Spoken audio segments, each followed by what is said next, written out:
নমস্কার বন্ধুরা, কেমন আছো তোমরা? আশা করি সবাই ভালো আছো, সুস্থ আছো।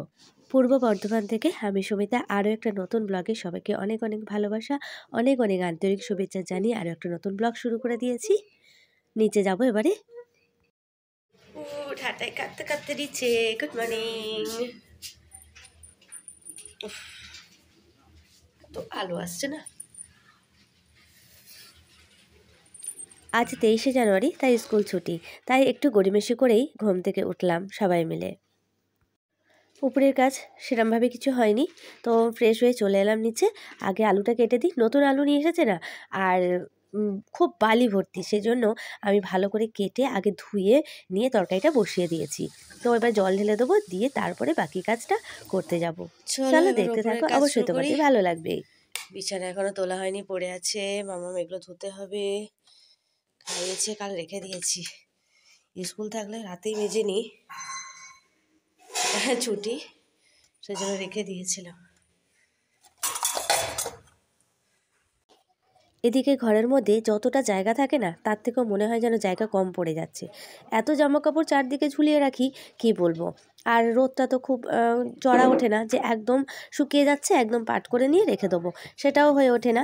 তো সেই কারণেই এসে এই ঘরের তারের মধ্যে ঝুলিয়ে দিতে হয়। আর এখানটা দেখো বাবুর এসি নিয়ে চলে এসেছে। দেখতেও বেশ ভালো লাগে যে ছেলেটা আস্তে আস্তে নিজের পায়ে ভালোভাবেই দাঁড়িয়ে গেছে। নতুন এসি মানে বিক্রি হবে, তো সেই কারণে তুলে নিয়ে এসছে। সকালবেলায় যদি আয়না একবার যদি না দেখা হয় না, তো মাথার চুলটার যে কী অবস্থা হয়ে আছে, সেটাই ক্যামেরা থেকেই আমি ঝাড় দিতে দিতে একবার উঁকি মেরে দেখে নিলাম যে কেমন লাগছে চুলটার অবস্থা। তো চুলটা একবার গুছিয়ে গাছিয়ে যদি তুলে নিতাম, তো চুলটা নিয়ে এতটা সমস্যা পড়তে হতো না। ছুটি আছে কি, আবার এক বালতি কাঁচা বেরিয়ে পড়েছে বলবো না, এটা ছিল কালকের স্কুল ছিল বলে আর আমি আর কাচিনি।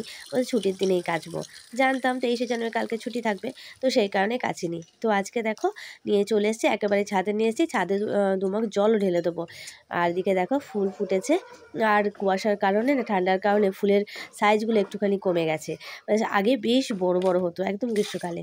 আর এদিকে জল ভরে নিয়েছি, আর এই ছাদের কলের জলগুলো না এত আসতে পড়ে না, কতক্ষণ ধরে বালতি ভর্তি হয়, তারপরে আমি ওই করতে পারি। আর এই ছাদটা ধুতে গিয়ে না কত বালতি যে জল ভরতে লাগে, আর টাইমও বেশ অনেকটা চলে যায়। ওদিকে মামাকে আবার খাওয়ানো হয়নি, ওকে যে খাওয়াতে হবে সেদিকেও টেনশান রয়েছে। তো সেই জন্য মোটামুটি করে জল দিয়ে ধুয়ে দিচ্ছি। আর ওদিকে জামা কাপড় ভিজিয়ে দিয়েছি ওই বালতির মধ্যে, তো জলটা দিয়ে তাড়াতাড়ি করে ধুয়েও নিলাম, সেটা স্কিপ করে গেলাম, কারণ এতটা ঠান্ডা জলে অনেকক্ষণ ধরে তো আছি, তো সেই কারণেই ঝটপট করে কাজটা করে নেওয়াই ভালো। ব্যাস মোটামুটি আমার কাজা কমপ্লিট হয়ে গেছে। আর এটা একটু মিলে দেবো, এই ড্রামের ওপরই দেবো, বেশ ভালো রোদ ওঠে, তো তাড়াতাড়ি শুকনো হয়ে যাবে।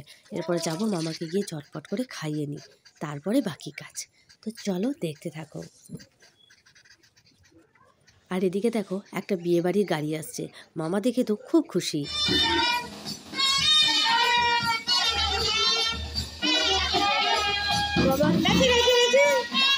আনন্দ হচ্ছে, আনন্দ হচ্ছে।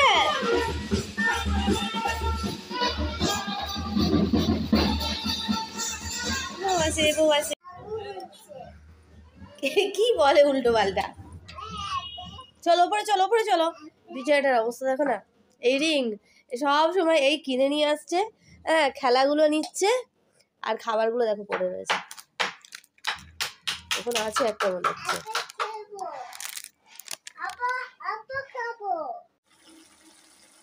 এদিকে রান্না বান্নাটা কমপ্লিট করে নিয়েছি, সেটা শেয়ার করে নিই। এই যে মাছের ঝোল করেছি, আর ওদিকটায় বিনস আলু দিয়ে একটা তরকারি করেছি। গাছের ফুলটা হয়েছে, দেখতে পেয়েছে, ঠিক চলে এসছে। চলো, ফুলটা মানে এর জন্য বেশি বড় হয়নি, বেশ। চলো, ছাদটা ধুয়ে দিয়েছি বলে কি সুন্দর সাদা ধপধপ করছে। সময় হয় না, শীতকাল। ফেলো না, পড়ে যাবে কিন্তু। এবারে খাওয়া দাওয়ার পালা। আমরা তো মোটামুটি খেয়ে নিয়েছি, বাবু খেয়ে দোকানে চলে গেছে, মামাকে ঘুম পাড়িয়ে দিয়েছি। আর দিকটা দাদু খেতে এসেছে, তো ভাতটা বেড়ে দেবো। এখন বাজে প্রায় 2:30। মামাকে ঘুম পাড়িয়েছি প্রায় 2টো নাগাদ। তো নিচে আসলে না একটু মনটা ভয় ভয় লাগে যে কখন উঠে পড়ে, কখন উঠে পড়ে। উঠে পড়লেই তো কান্না জুড়ে দেবে, আবার দৌড়ে পড়ে ওপরে চলে যেতে হবে। তো চলো খেতে দিয়ে এলাম, আর এদিকটায় সমস্ত কাজ করে গুছিয়ে চলে এলাম ওপরে। তো দেখলাম যে প্রায় শুকনো হয়েও গেছে, তো এগুলো গুছিয়ে নেব। আমাদের কাজ যেন শেষই হয় না, যত ভাবি যে তাড়াতাড়ি করে নেব, কিন্তু সেই দেরি হয়ে যায়। এখন বাজে 3টে। রোদটা দেখেছো অনেকটাই কমে এসেছে। এটা যদি গ্রীষ্মকাল হতো পা ফেলার মানে জো থাকতো না, আর ছাদ একদম তেতে লাল হয়ে যেত, গরমে আর টেকা যেত না। কিন্তু শীতকাল যতই থাকি না কেন। বিকাল কি কি না বিস্কুটটা খাবে বলে নিলে তো অ্যাপেলটা কেটে দিয়েছি, আর একটা নিয়ে এসেছি, যদি ওটা হয়ে যায় তাহলে কাটবো। আর খালি শুধু বারবার নিয়ে নিচ্ছে, দুষ্টুটা নেই। সারাদিনটা দুজনে একা একা থাকি, বাবা দুপুর 12টা খেতে আসে, তারপর সেই একা একা। তাই তোমাদের সঙ্গে সারাক্ষণটা আড্ডা মারতে হয়। আইজো ওকে বলছি তাড়াতাড়ি খাও, খেয়ে নিয়ে একটুখানি পড়তে বসবে, তত দেরি করে যাচ্ছে। আমি দুটো বিস্কুট নিয়েছি, খেতে পারছি।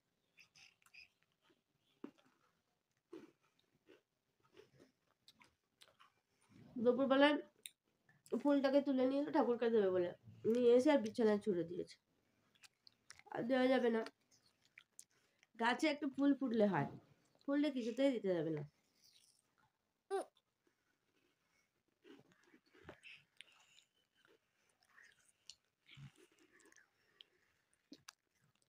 তারপরে পাপা চলে আসবে, আমি তার পাপা আসার আগে আমি পড়িয়ে নি।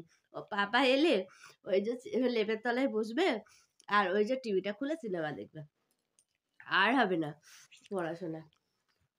তাই আমি বলি যে যখন বড় হবে তখন কি করবে, বলে ও যা করবে বিকালবেলা তাড়াতাড়ি করে নেবে, বিকাল বিকাল। আর মেয়েটা বিকালবেলা খেলবে না, এখন এই শীতকাল ঘরের মধ্যে রেখেছি।